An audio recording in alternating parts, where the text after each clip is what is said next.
Madam మీ పేరు? Surekha sir. ఏం చేస్తుంటారండి? Professor, lecturer in Aditya. Okay. ఎట్లా ఉంది మేడం ఇప్పుడు ఎలక్షన్స్ వస్తున్నాయి. ఈ 5 ఇయర్స్ అంటే ఆల్మోస్ట్ 5 ఇయర్స్ అవుతుంది. ఈ 5 ఇయర్స్ అడ్మినిస్ట్రేషన్ ఎలా ఉంది జగన్ గారిది?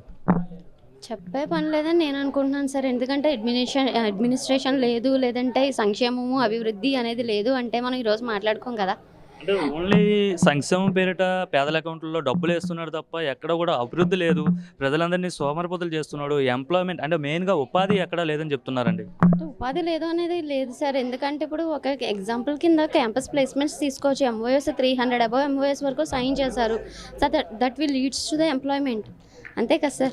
సో అదొక గ్రేట్ ఇనిషియేషన్ అని చెప్పాలి. ఎప్పుడైతే ఎంప్లాయ్మెంట్ ఆపర్చునిటీస్ అనేవి పెరిగాయో ఆల్వేస్ అక్కడ అభివృద్ధి అనేది జరుగుతుంది, జరిగింది కూడా. అంటే మీరు ఎడ్యుకేషనల్ ఆర్గనైజేషన్లో ఉన్నారు కాబట్టి అడుగుతున్నా, ఏదైతే స్కూల్స్ కావచ్చు, అంటే నాడు నేడు ఇవైతే డెవలప్ డిజిటల్ క్లాస్ రూమ్స్ కావచ్చు, డిజిటల్ బోర్డ్స్ కావచ్చు, ఇప్పుడు ఐబీ సిలబస్ కూడా ఇంప్లిమెంట్ చేయడం కావచ్చు, ఎట్లా ఏమనిపిస్తుంది?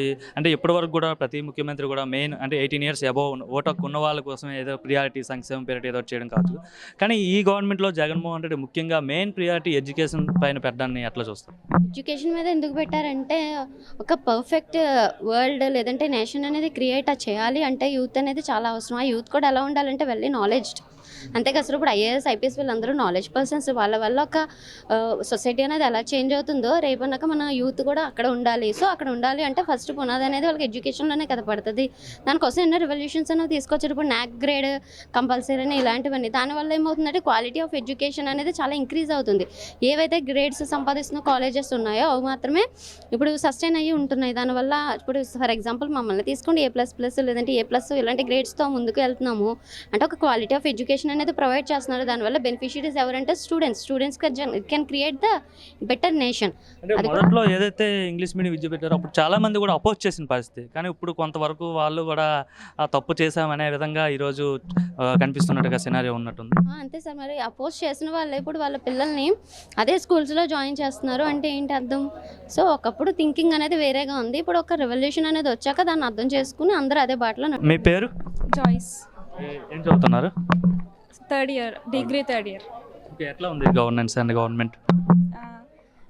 ప్రస్తుతం ఆ state government under YS Jaganmohan Reddy is good. మనకి చాలా హెల్ప్ చేశారు, చాలా స్కీమ్స్ పెట్టారు. అమ్మఒడి స్కీమ్, వసతి దీవెన స్కీమ్ అట్లా చాలా పెట్టారు. అంటే మెయిన్ మీకు ఈ గవర్నమెంట్లో డ్రాబ్యాక్స్ ఏంటి అండ్ పాజిటివ్స్ ఏంటంటే? మెయిన్గా మనకి ఎడ్యుకేషన్ విధంగా మనకు చాలా హెల్ప్ చేశారు గవర్నమెంట్. అంటే ఏ విధంగా? సపోజ్ అమ్మఒడి స్కీమ్ అనుకోండి, ఇంటర్ సెకండ్ ఇయర్ వరకు కూడా పిల్లల కోసం మనీ వాళ్ళకి ఇవ్వడము. ఇంకా that is regarding education and health పరంగా ఆరోగ్యశ్రీ అని, రైస్ కార్డ్స్ అని అట్లా చాలా చేశారు.